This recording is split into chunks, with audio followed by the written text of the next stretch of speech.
ಚನ್ನರಾಯಪಟ್ಟಣದಲ್ಲಿ ಯುವತಿಯೊಬ್ಬಳು ಅನುಮಾನಾಸ್ಪದವಾಗಿ ಸಾವನ್ನಪ್ಪಿರುವ ಘಟನೆ ನಡೆದಿದೆ. ಪಟ್ಟಣದ ಅಂಬಿಕಾ ಬಡಾವಣೆಯಲ್ಲಿ ವಾಸವಿದ್ದ 19 ವರ್ಷದ ಬಿಎ ರಚಿತಾ ಸಂಜೆ ಮನೆಯಲ್ಲೇ ನೇಣು ಬಿಗಿದ ಸ್ಥಿತಿಯಲ್ಲಿ ಪತ್ತೆಯಾಗಿದ್ದಾರೆ. ಗ್ರಾಮದಲ್ಲಿ ನಮ್ಮ ಹೇಳಿಕೆಯನ್ನು ಕೊಡ್ತೀವಿ. ಯಾಕೆಂದರೆ ಈ ಹೆಣ್ಮಕ್ಳಿಗೆ ಆಗಿರೋ ಅನ್ಯಾಯನ ನಾವು ಯಾವುದೇ ಕಾರಣಕ್ಕೂ ಬಾಕ್ಲು ತಕ್ಕೊಂಡು ಯಾವ ಹೆಣ್ಮಕ್ಳು ಸಹಿತ ಇವತ್ತಿನ ದಿನದಲ್ಲಿ ಬಾಕ್ಲು ಕಿಟಕಿ ಎಲ್ಲ ತಕ್ಕೊಂಬಿಟ್ಟು ನೇಣು ಹಾಕೊಳಕ್ಕೆ ಹೋಗಲ್ಲ. ಹೊಡೆದು ನೇಣು ಹಾಕಿರೋದಕ್ಕೆ ಅಂದ್ರೆ ಮಾರ್ಕ್ ಇದೆ, ಪ್ರತಿಯೊಂದು ಎಲ್ಲ ಇದಕ್ಕೂ ಪ್ರೂಫ್ ಇದೆ. ಹುಡುಗಿ ಇದ್ರ ಮೇಲೆ ಚಪಾಲು ಕೊಡ್ದವ್ರೆ, ಕಿವಿಲಿ ರಕ್ತ ಬದೈತೆ, ಪ್ರತಿಯೊಂದು ಐತೆ. ಇವತ್ತೆಲ್ಲ ಆ ಹೆಣ್ಮಕ್ಳಿಗೆ ನ್ಯಾಯ ಕೊಡಿಸ್ಬೇಕು. ಮುಂದಿನ ಕ್ರಮ ನಾವು ಕೊಡ್ತೀವಿ, ಆಯ್ತಾ? ಹೇಳಮ್ಮ ನೀನು ಮುಂದೆ ಏನಾಯ್ತು ಅಂತ.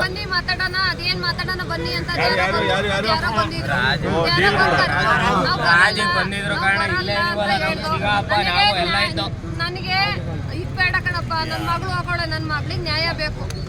ರಚಿತಾ ಮತ್ತು ನವೀನ್ ಎಂಬ ಯುವಕ ಪರಸ್ಪರ ಪ್ರೀತಿಸ್ತಾ ಇದ್ರು ಎನ್ನಲಾಗಿದ್ದು, ವರಮಹಾಲಕ್ಷ್ಮಿ ಹಬ್ಬದ ಹಿನ್ನೆಲೆಯಲ್ಲಿ ನವೀನ್ ಮನೆಗೆ ಬಂದಿದ್ದ ಎನ್ನಲಾಗಿದೆ.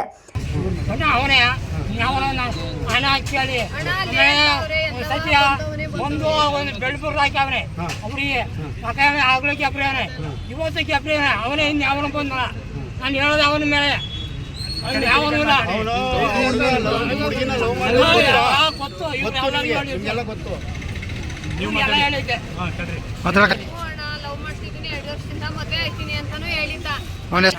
ರಕ್ಷಿತಾ ಅಂತ ನನ್ನ ಮಗಳು. ಅವನು ಲವ್ ಮಾಡ್ತಾ ಇದ್ದೀನಿ, ಮದುವೆ ಆಯ್ತೀನಿ ಅಂಟಿ, ನಾನು ನಮ್ಮ ಮನೆಗೆಲ್ಲ ಒಪ್ಪಿಸ್ತೀನಿ ಅಂತ ಎಲ್ಲರ ಜೊತೆನೂ ಮಾತಾಡಿದ್ದ. ಹಂಗಾಗಿ ಅವಾಗ ಮನೆಗೆ ಬಂದು ಹೋಗ್ತಾ ಇದ್ದ ಅಂದ್ರೆ ಅವನ್ನ ಕಾಲೇಜಿಗೆ ಡ್ರಾಪ್ ಮಾಡೋದು ಇದು ಮಾಡೋದು ಮಾಡ್ತಾ ಇದ್ದಂತೆ. ನಾವು ಕೆಲ್ಸಕ್ಕೆ ಹೋಗ್ತೀನಿ, ನಾನು ಮನೇಲಿ ಇರಲ್ಲ. ಮೊನ್ನೆನೂ ಈಗ ಒಂದು 4-5 ದಿವಸದ ಹಿಂದೆ, 1 ತಿಂಗಳ ಹಿಂದೆ ಏನೋ ಜಗಳ ಆಡ್ಕೊಂಡು ಬೆಳ್ಳ ಮುರ್ದಾಕೋನಂತೆ. ಅದು ನನ್ನ ಮಗಳು ಏನಾಯ್ತವ ಅಂತ ಕೇಳಿದ್ರೆ, ನಾನು ಬಿಟ್ಬಿಟ್ಟೆ, ಜಾರಿ ಬಿಟ್ಟೆ ನಾನು ಅಂತ ಹೇಳಿದ್ನು. ನಾನು ಬೇಜಾರು ಮಾಡ್ಕೊತೀನಿ ಅಂತ ಹಂಗೂ ಕೇಳಿದೆ, ಯಾಕೆ ಹಿಂಗಾಯ್ತು, ಏನು ಅನ್ನೋದು. ಇಲ್ಲಮ್ಮ, ನೀರು ಜಾರ್ತು ಬಿದ್ದೆ ಅಂತ ಹಂಗೂ ಫಸ್ಟ್ ಹಾಸ್ಪಿಟ್ಲಿಗೆಲ್ಲ ಕರ್ಕೊಂಡು ಹೋಗಿ ಬೆಳ್ಳ ಕರ್ಕೊಂಡ್ಬಂದು. ಆಮೇಲೆ ನೋಡಿದ್ರೆ ಇವನು ದಿನ ಫೋನ್ ಮಾಡಿ ಟಾರ್ಚರ್ ಕೊಡೋದಂತ ಅವನಿಗೆ. ಇಲ್ಲೇ ಇರೋದು ನೋಡಿ ಅವನೇ ಬಂದು ಈ ಥರ ಮಾಡೋನೆ. ನೋಡಿರೋ ಜನ ಹೇಳ್ತಾ ಇದಾರೆ, ಅವನೇ ಬಂದ್ ಮಾಡಿರೋದು. ಅವ್ನು ಬಂದ್ ಮಾಡಿರೋದಕ್ಕೆ ಇದೈತೆ. ನನ್ನ ಮಗಿಗೆ ಸಾಕ್ಷಿ ಇದು ಕೊಡಿಸ್ಬೇಕು, ನ್ಯಾಯ ಕೊಡಿಸ್ಬೇಕು. ನಾನು ಅದೊಂದೇ ಕೇಳ್ಕೊಳ್ಳೋದು, ನನ್ನ ಮಗಳಿಗೆ ನ್ಯಾಯ ಕೊಡಿಸ್ಬೇಕು. ಅವನೇ ಮಾಡಿರೋದು. ಕಿವಿಲಿ ರಕ್ತ ಬರ್ತಾ ಇದೆ, ಮುಖ ಎಲ್ಲ ಈ ವೇಳೆ ಇಬ್ಬರ ನಡುವೆ ಗಲಾಟೆ ನಡೆದಿದ್ದು, ನವೀನ್ ತನ್ನ ಮಗಳ ಮೇಲೆ ಬಲವಂತವಾಗಿ ಲೈಂಗಿಕ ದೌರ್ಜನ್ಯ ಎಸಗಿ ಬಳಿಕ ಕೊಲೆ ಮಾಡಿ ಆತ್ಮಹತ್ಯೆ ಮಾಡಿಕೊಂಡಂತೆ ಬಿಂಬಿಸಲು ನೇಣು ಹಾಕಿದ್ದಾನೆ ಎಂಬುದು ರಚಿತಾ ಪೋಷಕರ ಗಂಭೀರ ಆರೋಪವಾಗಿದೆ. ನಮ್ಮ ಸಾಕಮ್ಮ ಅನ್ನರ ಮಗಳು ರಕ್ಷಿತಾ ADL ನಮ್ಮ ಐಡಿಯಲ್ ಬೇಕಲ್ಲಿ ನೋಟ ತೊಳಿತವಮ್ಮ ಇರಳೆ ಒಬ್ಬ ಮಗಳು. 1 ಗಂಟೆಗೆ ರಾತ್ರಿ ಎಲ್ಲ ಎದ್ದು ಅವ್ವ ಮಗಳು ಪೂಜೆ ಮಾಡಿ ಅಷ್ಟು ಚೆನ್ನಾಗಿ ಪೂಜೆ ಮಾಡಿದ್ದೆ. ನಾನೇ ಹೋಗಿದ್ದೆ ಫಸ್ಟು ಬೆಳಿಗ್ಗೆ. ಅವರ ಮಧ್ಯಾಹ್ನ 12:30 1:00ವರೆಗೆ ಹೋಗಿದ್ದೆ ನಾನು ಅಲ್ಲಿಗೆ. ಅಲ್ಲಿ ಆ ಹುಡುಗಿನ ಹುಡುಗಿ ನೇಣಾಕೊಂಡಿಲ್ಲ. ಆ್ಯಕ್ಚುಲಿ ಆ ಹುಡುಗಿನ ಹೊಡೆದು ನೇಣಾಕಿರೋದೆ ಅದು 100ಕ್ಕೆ 100. ನಾನೊಬ್ಬ ಏನು ಇಲ್ದಲೆ ನನ್ನ ನೋಡ್ಕೊಂಬಂದೆ. 100ಕ್ಕೆ 100 ಅದು ಹೊಡೆದು ನೇಣಾಕಿರೋದು. ಅವರು ಮುಕ್ತರು. ಇವ್ರು ಕೇಳ್ತಾರೆ ಸಾಕ್ಷಿ ಕೊಡ್ರಿ ಅಂತಾರೆ ಈ ರಕ್ಷಣಾ ಇಲಾಖೆ. ಏನ್ರಿ ರಕ್ಷಣಾ ಇಲಾಖೆ, ಏನಿದು ರಕ್ಷಣಾ ಇಲಾಖೆ?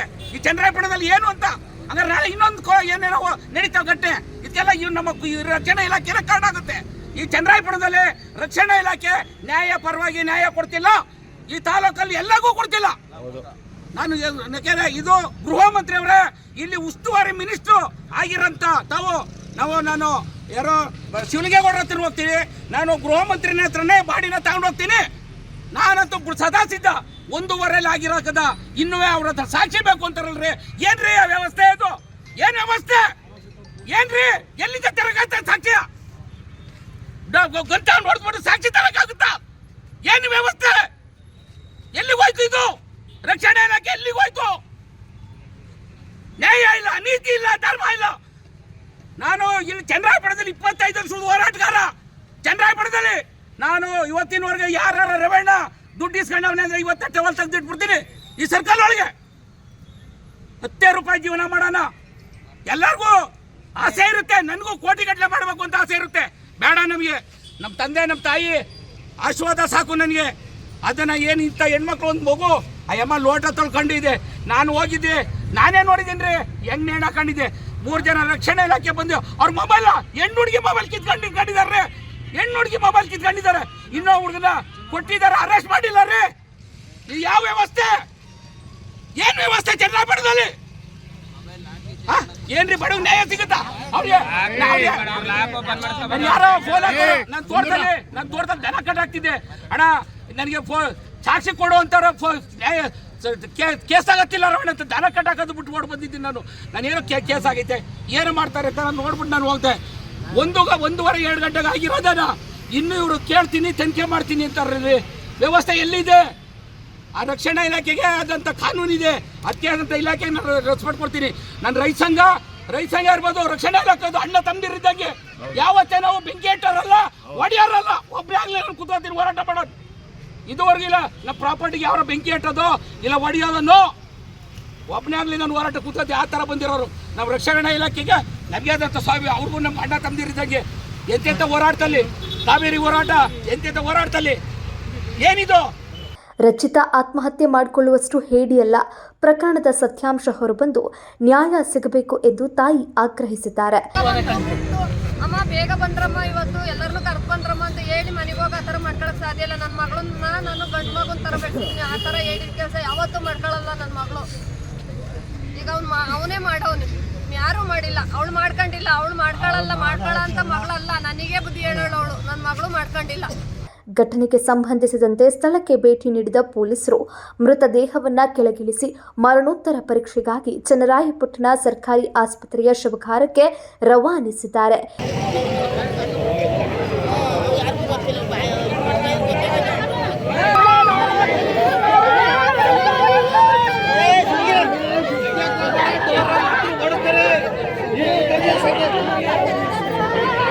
ಈ ನಡುವೆ ಕೊಲೆ ಪ್ರಕರಣ ದಾಖಲಿಸುವಂತೆ ಆಗ್ರಹಿಸಿ ಸಾರ್ವಜನಿಕರು ಮತ್ತು ವಿವಿಧ ಸಂಘಟನೆಗಳ ಮುಖಂಡರು ಪೊಲೀಸ್ ಠಾಣೆ ಮುಂದೆ ಪ್ರತಿಭಟನೆ ನಡೆಸ್ತಾ ಇದ್ದಾರೆ. ಪ್ರಕರಣದ ಬಗ್ಗೆ ಪೊಲೀಸರು ತನಿಖೆ ಮುಂದುವರೆಸಿದ್ದಾರೆ. ಮತ್ತೆ ಸುಮ್ಮನೆ ನೀವೆಲ್ಲ ಇಲ್ಲಿ ಗುಂಪು ಕಟ್ಟಿಕೊಂಡು ದಯವಿಟ್ಟು ತೊಂದರೆ ಮಾಡಬೇಡಿ. ನಾಳೆ ಪೋಸ್ಟ್ ಮಾರ್ಟಮ್ ಆಗುತ್ತೆ, ತನಿಖೆ ಮಾಡ್ತಾ ಇದ್ದಾರೆ. ಪೋಸ್ಟ್ ಮಾರ್ಟಮ್ ರಿಪೋರ್ಟ್ ಬಂದು ನೋಡ್ತೀವಿ. ಅವ್ರೇನು, ನಾನೇ ಕೇಳಿದ್ದೀನಿ ಖುದ್ದಾಗಿ ಏನು ಕಂಪ್ಲೇಂಟ್ ಕೊಡ್ತಾರೆ ಕೊಡಿ ಅಂತ. ಅವ್ರೇನು ಕಂಪ್ಲೇಂಟ್ ಕೊಟ್ಟಿದ್ದಾರೆ ಅದನ್ನೇ ನಾನು ತೊಗೊಂಡಿದ್ದೀನಿ, ಆಯಿತಾ? ನಾನೇ ಮಾತಾಡಿದ್ದೀನಿ, CC ಕ್ಯಾಮ್ರಾ ಫುಟೇಜ್ ಇದೆ, ಅದನ್ನು ನಾನು ತೋರಿಸ್ತೀನಿ. ಬೇಕಾದರೆ ಅವರೇ ಫಸ್ಟು ಅನುಮಾನ ಇಲ್ಲ ಅಂತಲೇ ಕೊಟ್ಟರು, ಆಮೇಲೆ ಅನುಮಾನ ಇದೆ ಅಂತ ಕೊಟ್ಟರು. ಅವ್ರೇನು ಕೊಟ್ಟಿದ್ರೆ ನಾವು ತೊಗೊಂಡಿದ್ದೀವಿ. ಸುಮ್ಮನೆ ಇಲ್ಲಿ ನಿಂತ್ಕೊಂಡು ನ್ಯೂಸೆನ್ಸ್ ಮಾಡಬೇಡಿ. ಪೋಸ್ಟ್ ಮಾರ್ಟಮ್ ಮಾಡಿಸ್ತೀವಿ, ಡಾಕ್ಟ್ರ್ ಹತ್ರ ಅದೇನಿದೆ ತನಿಖೆ ಮಾಡ್ತೀವಿ. ಅದು ಇದು ಸಾಕ್ಷಿ ಇಲ್ಲ ಇನ್ನೊಂದು ಮತ್ತೊಂದು ನಾವು ಯಾರು ಕೇಳಿಲ್ಲ. ಕೇಳಿ, ನಾವು ಆಲ್ರೆಡಿ FIR ಆಗಿದೆ. ಆಗಿದೆ, ಆಲ್ರೆಡಿ ಆಗಿದೆ, ಸಾಯಂಕಾಲನೇ ಆಗಿದೆ. ಆದ್ಮೇಲೆ ನಾವು ತನಿಖೆ ಮಾಡ್ತೀವಿ ಇಷ್ಟೇ. ಈಗ ಒಂದೇ ಇದನ್ನ 4-5 ಸಾರಿ ಚೇಂಜ್ ಮಾಡಕ್ ಆಗೋದಿಲ್ಲ. ಅವ್ರು ಏನ್ ಕೊಟ್ಟಿದ್ರು ನಾವು ಅದನ್ನೇ ತಗೊಂಡಿದ್ದೀವಿ. ಇಲ್ಲ, ಆಲ್ರೆಡಿ ಆಗಿದೆ. ಅವ್ರು ಸಾಯಂಕಾಲ ಕೊಟ್ಟಿದ್ರಲ್ಲ ಆಗಿದೆ. ಪೋಸ್ಟ್ ಮಾರ್ಟಮ್ ಆಗುತ್ತೆ, ತನಿಖೆ ಮಾಡ್ತೀವಿ ಅಷ್ಟೇ. ಇನ್ನೇನು ನಾನು ಏನು ಮಾತಾಡೋದಿಲ್ಲ. ಸಾಯಂಕಾಲ ಹುಡುಗಿ ತಾಯಿ ಏನ್ ಕೊಟ್ಟಿದಾರೋ ಅದನ್ನೇ ತಗೊಂಡು ಮಾಡಿದೀವಿ. FIR ಆಲ್ರೆಡಿ ಆಗಿದೆ, ಪುನಃ ಮಾಡಕ್ ಆಗೋದಿಲ್ಲ. ತನಿಖೆ ಮಾಡ್ತೀವಿ. ಪೋಸ್ಟ್ ಮಾರ್ಟಮ್ ರಿಪೋರ್ಟ್ ನೋಡಿ ಏನಾದ್ರು ಬಂದ್ರೆ ನಾವು ಅದ್ರ ಮೇಲೆ ಆಕ್ಷನ್ ತಗೋತೀವಿ ಅಷ್ಟೇನೆ. ಆಯ್ತು. ಬೇರೆ ಮತ್ತೆ